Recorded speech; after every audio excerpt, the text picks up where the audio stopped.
Hey guys, it's Kimberly back with the Twin Flame family. Welcome if you're new to the channel. Thanks for joining me if you are returning. And don't forget to visit the website, thetwinflamefamily.com.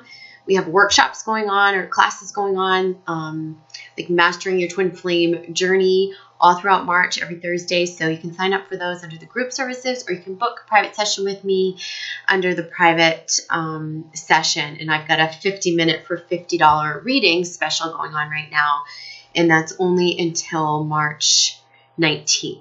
So that'll go right through to the first day of spring. Then I'll go back to the normal rates. So this is giving me the opportunity to work with some new twin flames. And I find, and I guess the reason for me posting this video is I find each week that there are like messages that end up repeating in the sessions. Okay, so even though someone may come to me with a complete unique set of circumstances and the reading is completely unique, the core themes or the core struggle or whatever that is for that week tends to repeat itself. So I see it in multiple private sessions, and it's interesting for me because when I see that repeat pattern or I hear myself delivering similar messages throughout sessions in a short time frame, it's a big like cue alert for me to recognize that this is probably something that's happening with the collective. Okay, so even though I'm working individually and privately, it's like I recognize that as these recurring themes appear, this is something that's affecting the collective. So I wanted to speak to a couple of those things and try to help some of you who maybe I haven't worked with privately, or maybe you're just tuning into my channel, getting to know who I am. But the theme that seems really similar is for the past 3 weeks, like as we went into the eclipse season, there was sort of an energy that came through that it's like forcing us to get into our feminine, but in really, very much in relation to trusting our intuition and manifestation. And the roadblocks that we've been working through in sessions that I've found have been the stumbling blocks are mostly like the inner vibration and how we talk to ourselves and what we think and how we believe. So let me give you an example. I mentioned something about signs and synchronicities in one of the last videos, and many of you have come to me and you're like, yeah, I see it, but I don't quite believe it,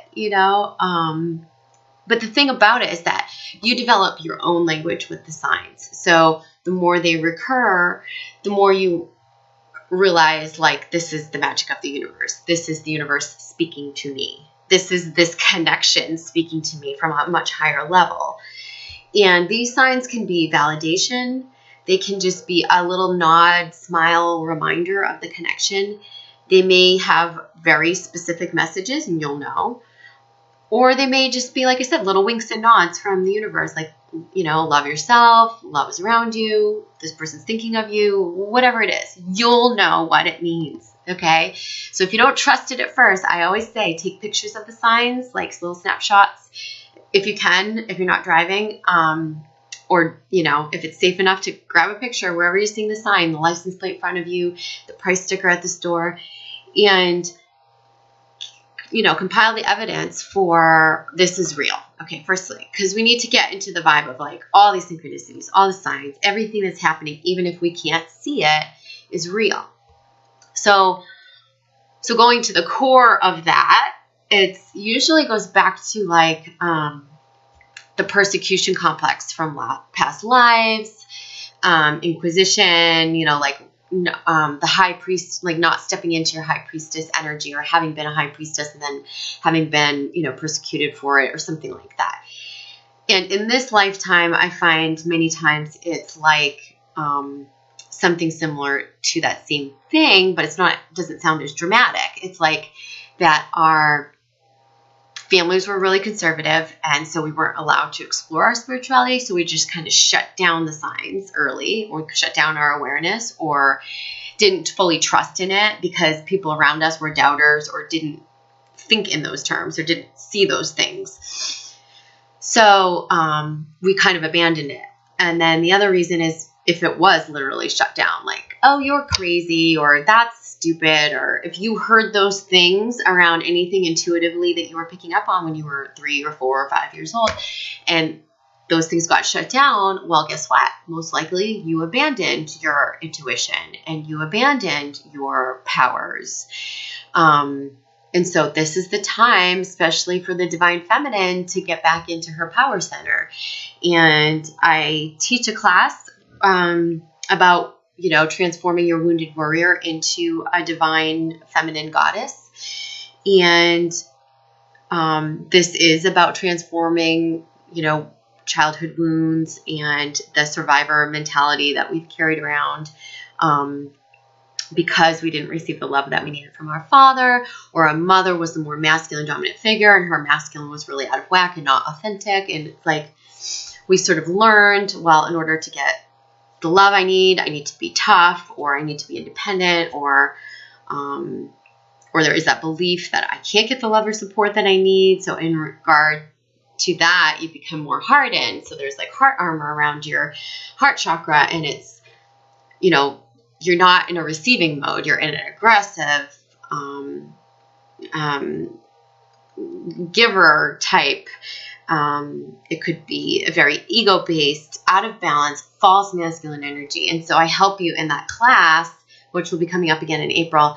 I help you to actually transform that so that we start to recognize those wounds, shed light on them, and then start to shed those old beliefs and start to regain, our feminine traits, reclaim them. So, and those are a lot of things, softness and being receptive and nurturing and compassionate, and passivity, like being in the now and not being in our, left brain, analyzing everything and, stressing about the future, allowing things to come to us and, not only just being love and beaming love, but like what's paramount with the feminine is the trust in her intuition. That's her most powerful trait. So going back to that, I've seen this come up over and over and over again, where you all are really, like most of you I've worked with are psychic to some capacity, okay? Or this twin flame journey is opening up your third eye in amazing ways, and that's beautiful. But if you don't trust it, it's not going to grow. You're not going to be able to expand past it. So you have to start trusting. And however you need to do that, whether it's keeping like an evidence journal or, just finding the small evidence in your lives for how these things are working. And I hear all the time, why do I have to see those signs again? They just remind me of my twin flame and I feel like I'm being tortured. But like, that's really your ego, and your ego's being in a really resistant energy when it's saying, don't torment me, leave me alone. Why am I being tortured by these signs? Well, firstly, you're not being tortured. You're open and aware. Because you're so open and aware, they're being delivered to you. It's law of attraction, okay?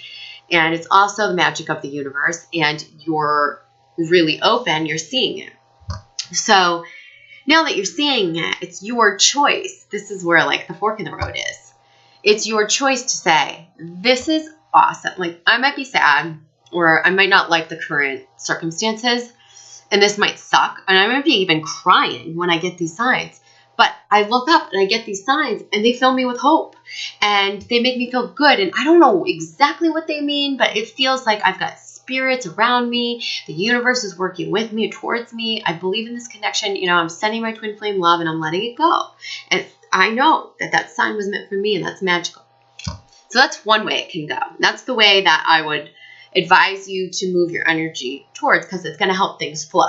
The other way is the resistant energy, which is, why am I seeing that? I don't want to see that. This is tormenting me. Oh my God, I saw his birthday again. I heard that song again.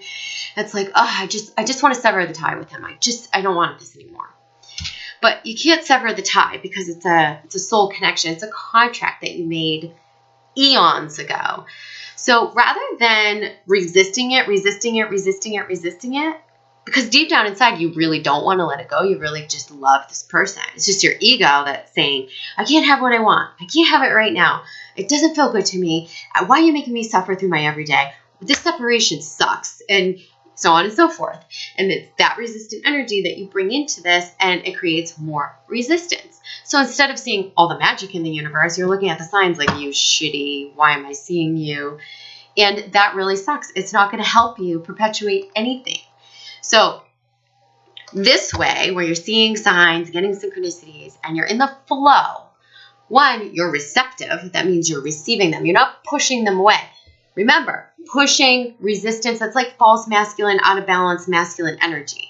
That's forceful. That's using force. That's going, no, I don't want this, rather than receiving it, because you want to receive it. You want to be in your feminine. So receive the signs.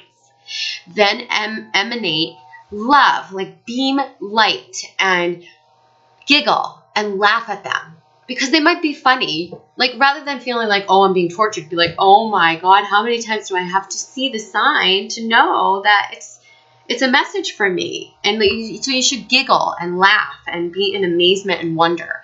It's like the Zero Fool card in Tarot. It's that energy of childlike enthusiasm, playfulness, and wonder and amazement. So that's that. And you know, this affects so many areas of your life. If you're doing it with signs and synchronicities where you're in disbelief or disapproval or whatever, not receiving, not seeing the magic, it's the same way. Like, let's take, for example, like an office setting where you're like, oh, I hate my coworkers, my job sucks, I really want to be doing something else. You know, I started to work on my mission, but I'm not quite there yet. Guess what? Guess how you're going to advance on your mission? Guess.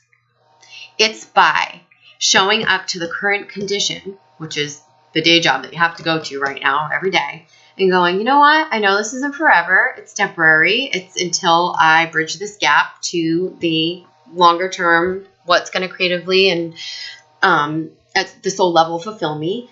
I'm working on it. That's awesome. So while I'm here, instead of resisting it and being like, I hate this, I hate that, my manager sucks, my work just doesn't fill me, you have to find ways, and this is like a little game that you can play with yourself, to find enjoyment and delight each and every day.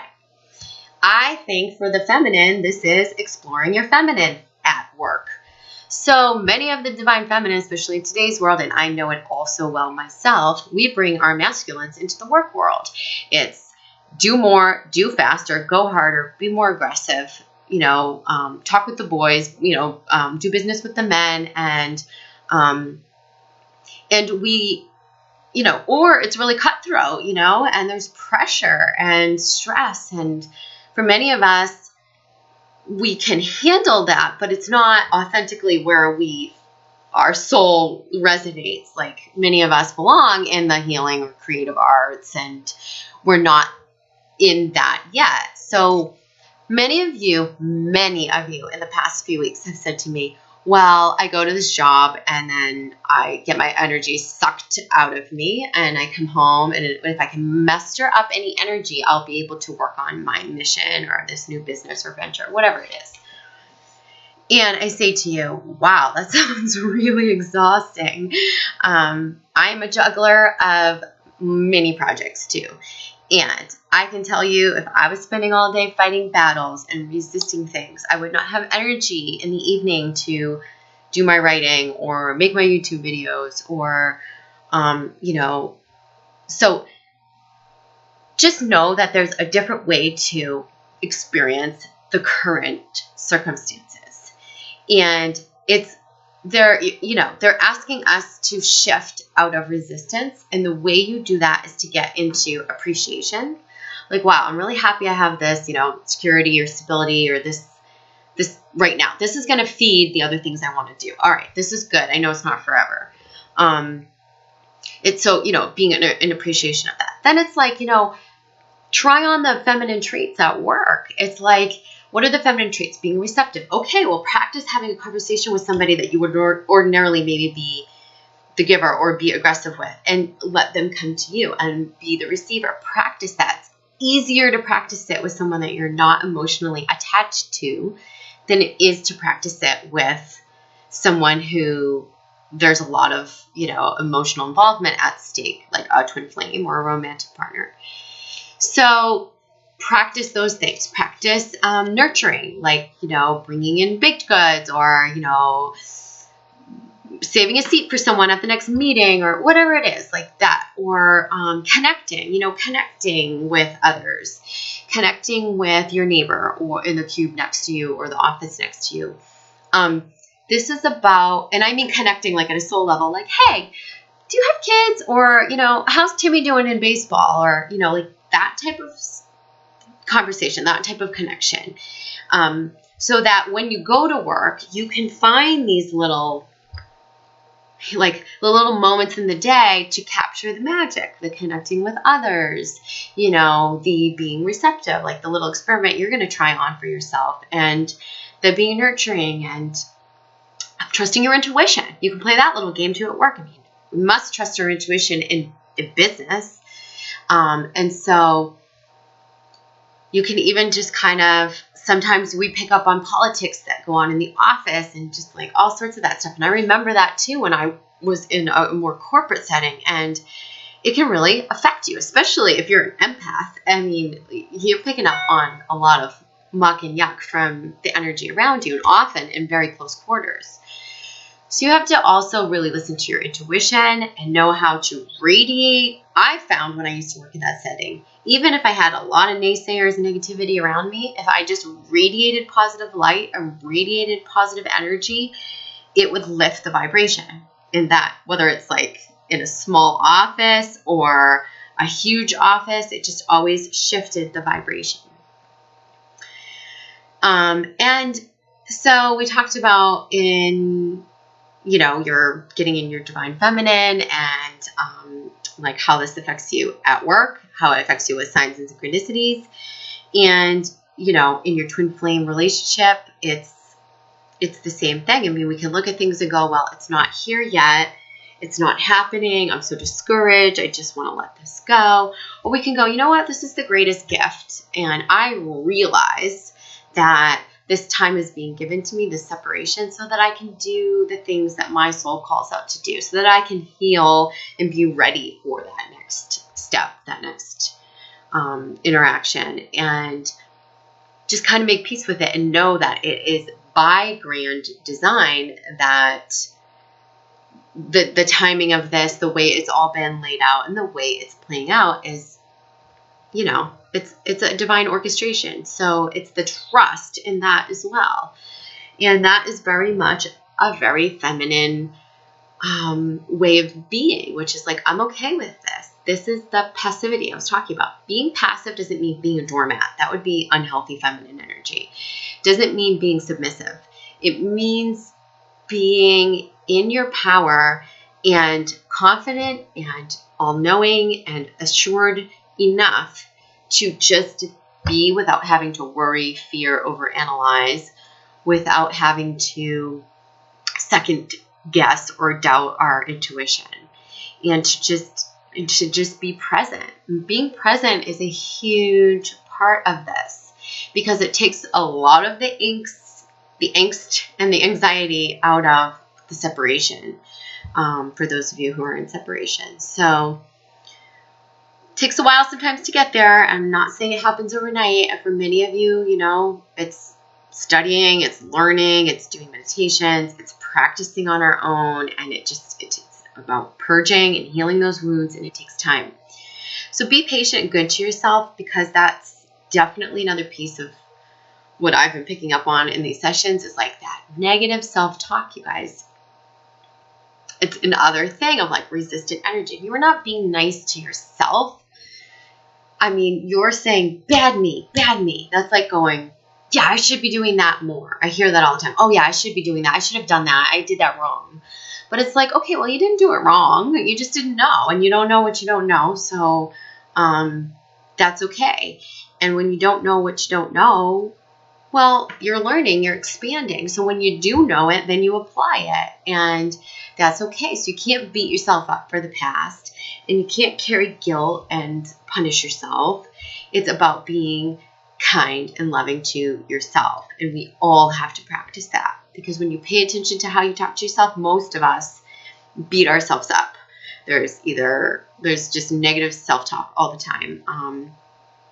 And we want to change that dialogue so that it becomes a really kind, soft, internal, dialogue that you have with yourself, so that you can be in acceptance of everything rather than in resistance to everything that's happening. It's like talking to yourself saying like, oh, if I hadn't done that, then I wouldn't be in this situation. Oh gosh, I wish I never met him, or I should have never gone down this road with my twin flame. But it's like, in reality, yeah, no, you're right where you need to be. And your soul chose this road. It chose it so it could expand. I know it doesn't feel good right now, but you're going to shift and it's going to feel better. It's going to feel joyful. And you're chosen. You chose, and you're chosen. You're a chosen soul to be ascending at this time on the planet. And it's by design. And when you accept that, trust it, recognize it, and just, relax into it rather than fighting it, things are going to go a lot smoother. And I don't mean just with your twin flame, because that energy will shift too, but I mean in your life in general. So remember all of those things. If you have questions, send me an email or write a comment on the YouTube, below the YouTube video. And again, check out the website, thetwinflamefamily.com. Look forward to talking to you all soon. Take care. Okay, bye-bye.